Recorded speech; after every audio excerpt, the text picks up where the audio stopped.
안녕하세요. 본격 집생활 장려 방송 집콕 프로젝트, 저는 여러분의 집콕 요정 하경입니다. 반갑습니다. 여러분, 어느새 2021년이 한 달 이제 조금 더 남았네요. 네, 근데 저는 진짜 2021년 생각하면은 아쉽다라는 생각도 들면서 한편으로 2022년을 기대하는 분들 많을 거라고 생각합니다.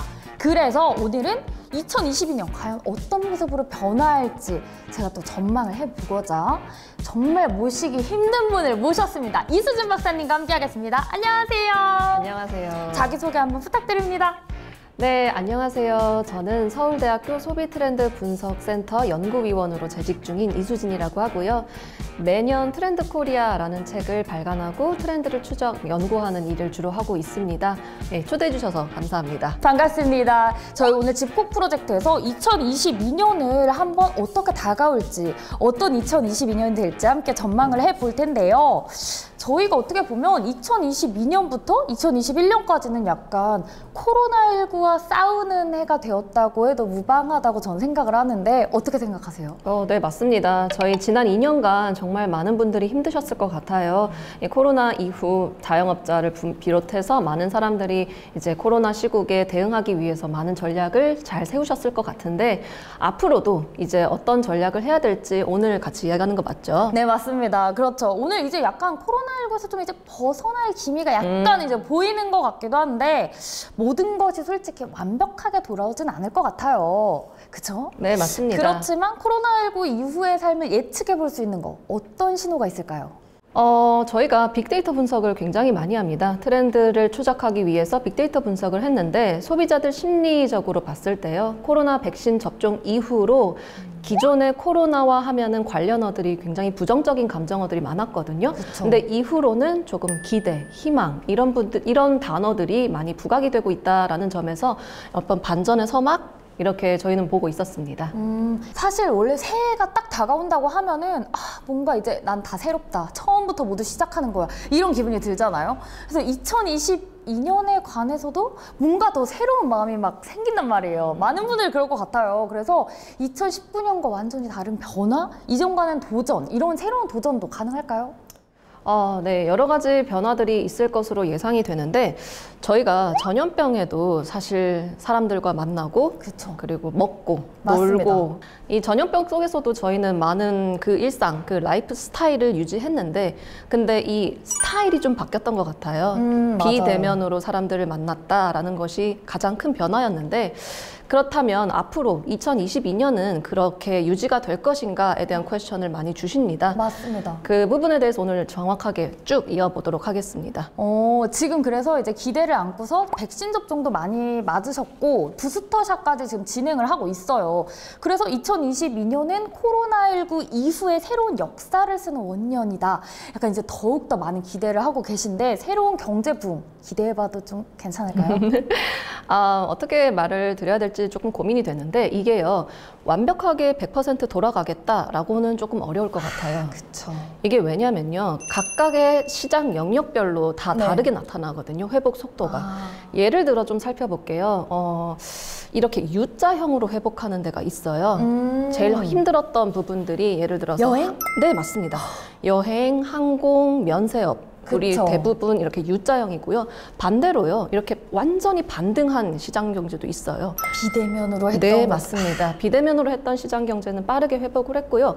이런 시장도 있어요. 이렇게 완곡하게 S자형으로 오히려 성장세가 더 부각이 됐던 시장들도 있었거든요.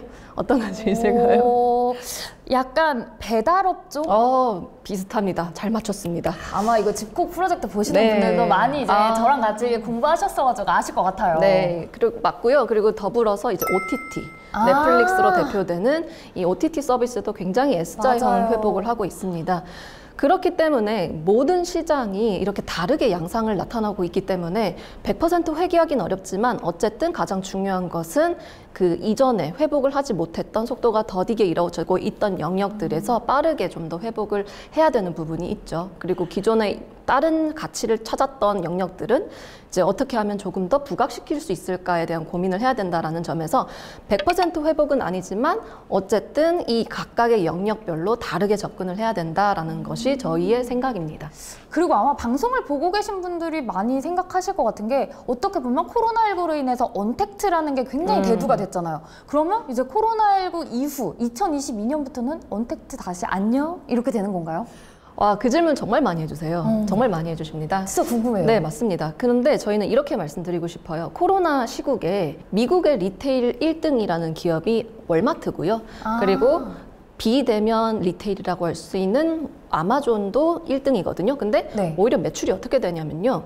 월마트가 대면인데 매출이 훨씬 더 올랐어요. 대신에 아마존은 조금 떨어졌습니다. 2019년에서 2020년 사이에요. 그게 왜 그랬냐면요.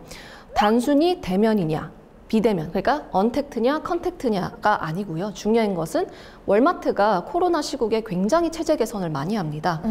예를 들어서 월마트 같은 경우는 기존 정통적인 유통 채널이기 때문에 배달이라든지 픽업 서비스를 하지 않았었거든요. 그런데 코로나 시국에 그런 서비스를 접목을 하면서 매출이 오히려 아마존보다도 그 코로나 시국에 안정적으로 일어나왔다는 거죠. 이 말은 즉 그 대면, 비대면 이런 이분법적인 사고가 아니고요.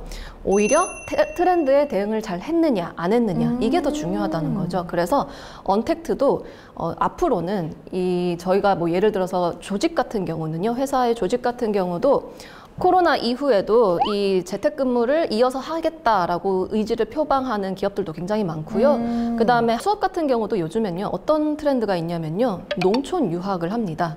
네. 들어본 것 같아요. 네. 맞아요. 근데 이 농촌 유학도 굉장히 예전이랑 다른 게 한 달 살기, 시골에서 한 달 살기 이렇게 하는데 이제 원격 수업으로 다 하니까 시골에서 개구리 잡다가 그러면서 같이 수업도 듣고 할 수 있게 된 거죠. 그쵸.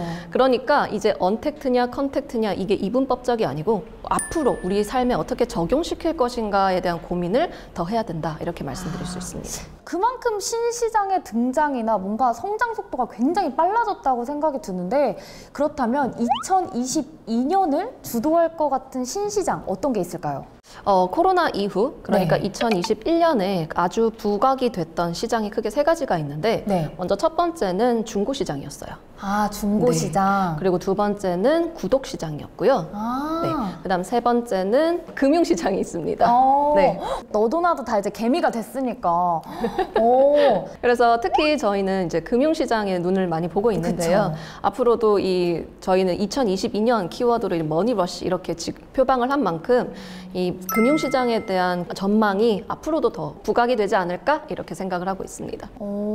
그렇다면 이제 금융시장이랑 중고시장 이렇게 다 유명했던 신시장들이 2022년에는 또 어떻게 변화를 할까 많은 분들이 또 궁금해하실 것 같아요. 새해를 앞두고서. 우선 중고시장부터 먼저 말씀드릴게요. 중고시장이요. 최근에 대표되는 서비스가 당근마켓이라는 서비스가 그쵸. 있는데요.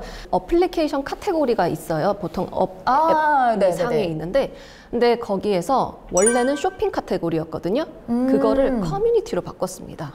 이 말은 즉 앞으로 우리가 지역 사회를 커뮤니티를 만들어 나가는 서비스로 우리가 앞으로 더 시장을 개척해 나가겠다 이렇게 의지를 표방한 거죠. 그러니까 그 중고라는 어떤 하나의 그 가치를 더불어서 하나의 커뮤니티로 플랫폼으로 더 확장해 나가겠다 이런 시장이 바로 이제 중고시장이었고요. 그다음에 구독시장도 마찬가지입니다. 구독시장도 처음에는요 단순히 스크립션을 굉장히 비용을 어떻게 절감할 수 있을까에 대한 시작으로 기업들이 많이 그쵸. 뛰어들었거든요. 이제는요 정말 안 하는 구독이 없어요. 뭐 예를 들어서 꽃을 배달해주는 꽃가도 있고요. 이게 구독 서비스가 아주 다양하게 제품도 확장하고 있다라는 것으로 2022년도 그렇게 진행이 될 것으로 보입니다. 그렇다면 요즘에 또 그런 것도 많이 물어봐요. 요즘 우리나라 경제를 새롭게 주도해 나가는 퀴즈들이 있다고 하는데 그게 뭘까요? 네. 자본주의 퀴즈이죠. 저희 뭐 예를 들어서 뭐 김연아 퀴즈, 막 박세리 퀴즈 이런 말 하잖아요. 그러니까 한 시대를 풍미했던 아이콘의 영향을 받은 사람들, 후세대 사람들을 땡땡 퀴즈 이렇게 하는데 네. 자본주의 퀴즈는 말 그대로 이 자본주의적 시장의 논리를 그대로 체화하고 실천해 나가는 세대들 이렇게 해서 자본주의 퀴즈다 이렇게 저희가 말을 했던 거거든요. 그러면 저도 자본주의 퀴즈에 들어갈 수도 있겠네요. 네, 뭐 자본주의 논리를 잘 체화하셨다면 이런 식으로 또 퀴즈가 한번 되어 보겠습니다. 그러면은 요즘에는 진짜 나이에 상관없이 돈, 스스럼 없이 이야기할 수 있는 분위기가 만들어진 것 같아요. 자본주의 퀴즈가 만들어가는 K금융의 미래를 예측해 본다면 어떻게 생각하시나요? 이게요, 금융시장에 공식이라는 게 있었어요. 뭐 예를 들어서 40대 고소득자 남성. 이게 타겟이었어요. 근데 이제 소비자들이 많이 바뀌었잖아요. 그쵸? 특히 2030 여성들이 최근에 주식시장이라든지 금융시장으로 많이 이제 진입을 맞아요, 하기 맞아요. 시작했습니다. 실제로 코로나 이후에 남성보다 여성의 주식 투자자 비중이 훨씬 더 이렇게 증가 속도가 훨씬 더 높아졌거든요. 그리고 예를 들어서 뭐 병정개미라고요. 그 네. 20대 남성들이 내무반에서 정말 주식 투자 세미나도 한다 뭐 이런 말도 있을 만큼 정말 투자자의 연령이 많이 낮아졌어요. 새로운 방식이네요, 네. 진짜. 그러다 보니까 이제 시장 자체도 많이 바뀌겠죠. 아, 그쵸. 맞아요. 진짜 다들 요즘에는 그 자본주의 퀴즈가 알 수 있는 그런 새로운 변화들이 많은 것 같아요. 이제 집콕 프로젝트 저희 이수진 박사님과 함께 저희는 2022년에 대해서 계속 이런 새로운 변화하는 전망들에 대해서 이야기를 나눠보겠고요. 오늘은 한번 어떤 변화가 있을지 알아보는 시간 가져봤습니다. 그럼 저희는 여기까지 하고요. 다음 시간에 다시 뵙겠습니다. 함께 인사해 주시죠. 여러분, 안녕!